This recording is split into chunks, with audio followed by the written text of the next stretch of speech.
Tibetan Buddhism is a form of Buddhism with a rich history from its practice in Tibet and Mongolia. It is also found in surrounding areas of the Himalayas, including Indian regions, Bhutan, and Nepal, as well as groups in Central Asia.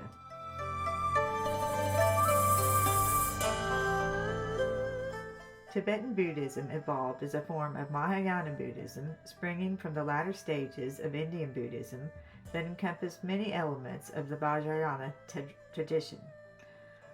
Formally dating back to the 7th century CE and largely influenced by the Indian sage Padmabhasa, Tibetan Buddhism has evolved into a complex and diverse system of spiritual and philosophical practices that are deeply rooted in Tibetan culture.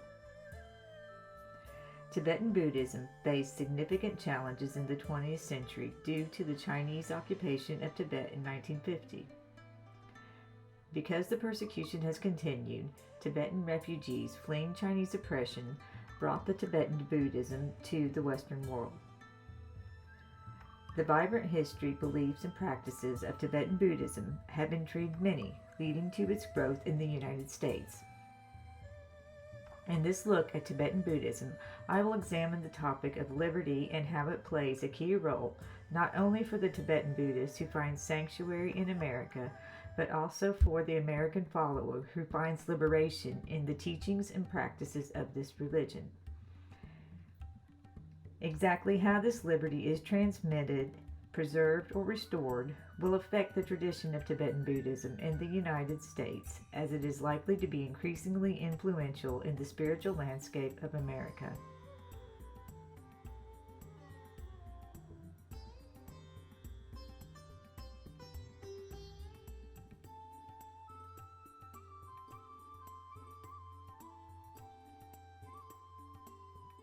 Many centuries ago, a writer observed, "To each generation is assigned the natural duty of instructing the next, and has made each succeeding generation the criterion of truth of the information handed down to it. For hearing many unusual traditions and strange ideas makes the mind more acute, enriches the soul, and gives food for thought and incentive to look ahead."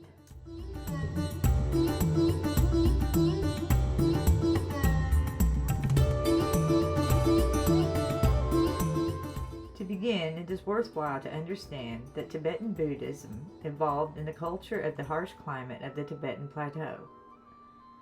Many today associate Tibet with Buddhism. However, it was also once a land with great systems of warriors and chariots, castles and temples, priests and priestesses. A civilization born some 3,000 years ago, it developed aggressively elite political alliances, organizing society into tightly run administrative and military divisions, in which loyalty and honor were among the most cherished values. Within this culture, Tibetan Buddhism evolved from Vajrayana Buddhism, the diamond vehicle, which can be traced to northern India. It is seen by some as an extension of Mahayana and by others as its own distinct Buddhist vehicle. However, it was in Tibet and some close-by regions of Central Asia that Vajrayana seriously advanced, intermixing with indigenous shamanic religions. Tibet existed as an independent nation which had little contact with the outside world. Religion was a unifying theme among the Tibetans, as was their worldview developed by living at high altitudes under harsh conditions in a balance with their environment. All of this came to an end with the communist Chinese invasion in 1950, causing much turmoil, overthrowing the Tibetan government, and prompting the self-imposed exile of the Dalai Lama and over 100,000 Tibetans in 1959. The Organization of Students for a Free Tibet has worked diligently over the last few decades to bring the issues that have affected Tibet into public awareness. They have called attention to facts such as over 1 million Tibetans killed. The policy of resettlement of Chinese to Tibet has made Tibetans a minority in their own country. Chinese is now the official language. Only 1/20th of the monks are still allowed to practice. Up to 6,000 monasteries have been destroyed. Famines have appeared, natural resources and wildlife devastated, and the Tibetan culture has come dangerously close to being eliminated.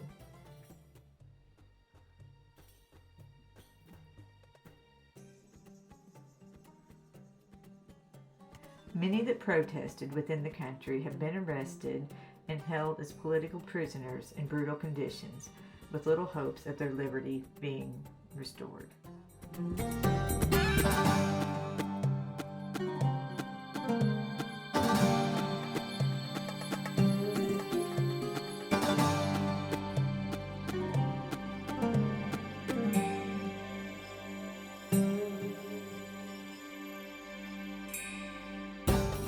A subsequent diaspora of Tibetans began to seek refuge in America during the 1960s and 1970s. These refugees, including high-ranking lamas, brought their religion and culture with them from their homeland.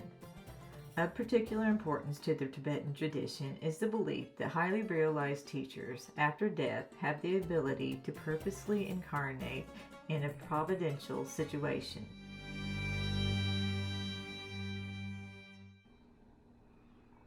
The purpose is to continue their compassionate work without forgetting the accomplishments of their previous lives. The reincarnate custodians carry with them specialized lineages of teachings in Tibetan Buddhism. Called takus, they have a highly valued place in Tibetan culture, which was evident when the Chinese began their occupation. While they systematically smuggled texts and sacred relics and ritual implements from the country into India, they especially insisted that the living holders of oral instructions of meditation lineages be escorted out of the country, living treasures of Tibet.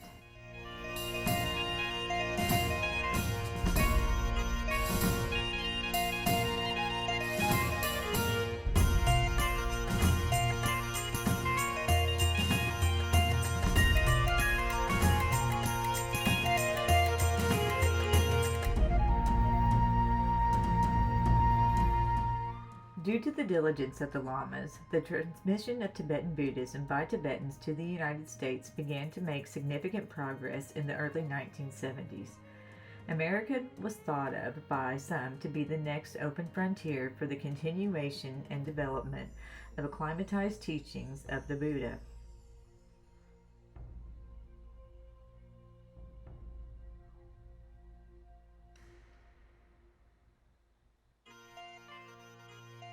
One of the earliest Tibetan Buddhist centers in America was the Karma Jong Center in Boulder, Colorado, founded in 1973 by Chongyam Trungpa Rinpoche. Over time, more Tibetan Buddhist centers were established, including the Sera Monastery in California, founded by Geshe Gyaltsen in 1982, and the Garshan Institute in Arizona, founded by Garshan Rinpoche in 1998. However, one of the most high-profile Tibetans to go into exile was the first to settle in the United States. His name was Thubten Jigme Norbu, also known as Tagster Rinpoche. When the army of the People's Republic of China invaded Tibet, Tagster Rinpoche, aged 27, was the abbot of Kumbum Monastery. Kumbum was also known as the birthplace of Lama Tsongkhapa, who was the founder of the Gelugpa sect, Yellow Hat, of Tibetan Buddhism, as well as the residence of the previous Dalai Lamas and Panchen Lamas.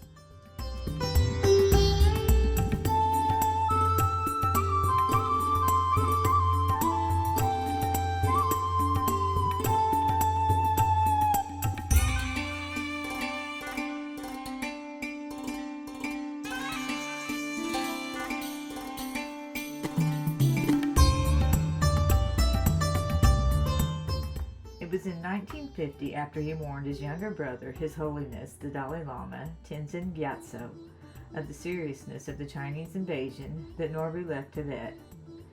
In order to attempt to educate the world about the injustice in Tibet, Norbu frequently lectured about the situation in many countries and served as professor of Tibetan studies at Indiana University.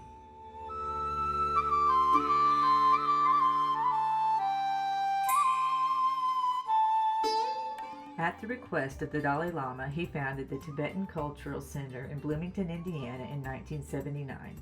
The center would eventually be expanded to include Mongolians, as the Tibetans felt it was appropriate to include their culture and struggles.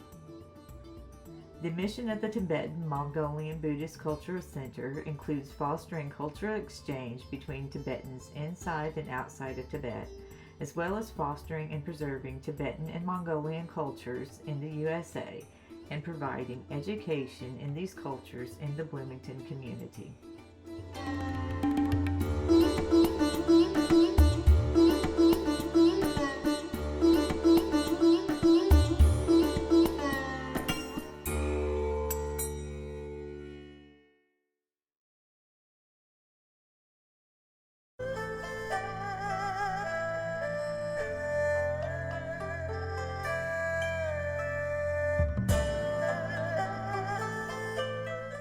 Over the last few decades, the Tibetan tradition has increased its presence in the United States.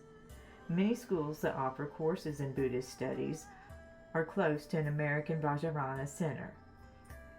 However, religious studies professor and author Amy Levine finds that in her research of American Tibetan communities, most ordinary Tibetans do not meditate, and they consider their own religious practices limited to chanting prayers and caring for a personal shrine.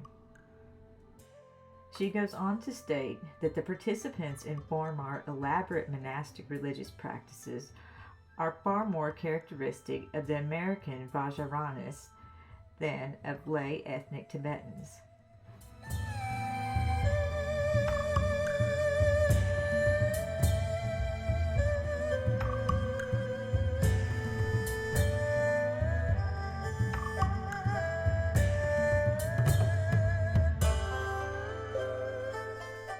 Today there can be found in almost American state some type of study center characterized by each of the four main orders of Tibetan Buddhists, as well as publishing houses that are dedicated to creating accurate translations of text and liturgies.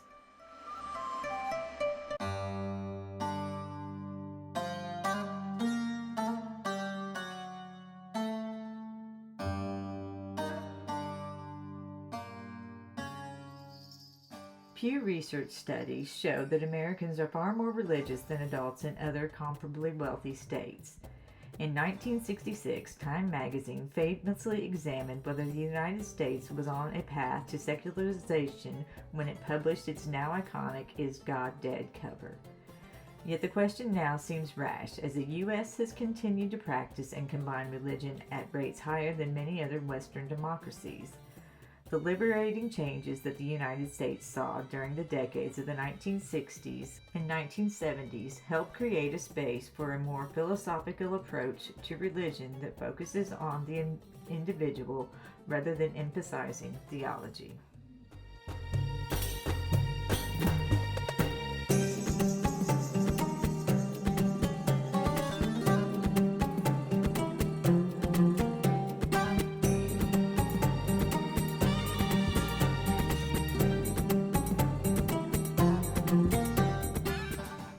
It is interesting to note that despite the non-theistic focus of the Buddhist religion, there are many shared values that can be found with other religions, particularly ones that have a strong mystical tradition.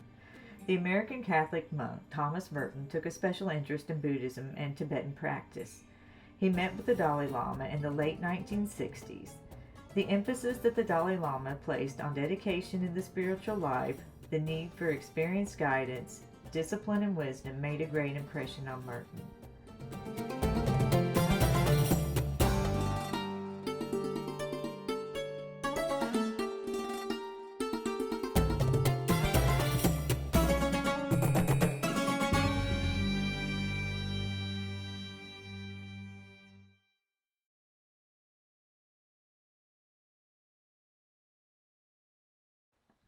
The research of Levine reminds us that the creation of innovations that will translate both the letter and spirit of its doctrines and practices to this new social, political, cultural, and psychological landscape is among the most challenging tasks for the follower of American Buddhism.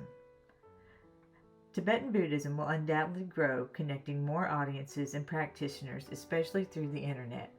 It will be interesting to see how the rich history of Tibetan culture continues to be preserved in America while the land of Tibet continues to struggle for religious liberty and freedom.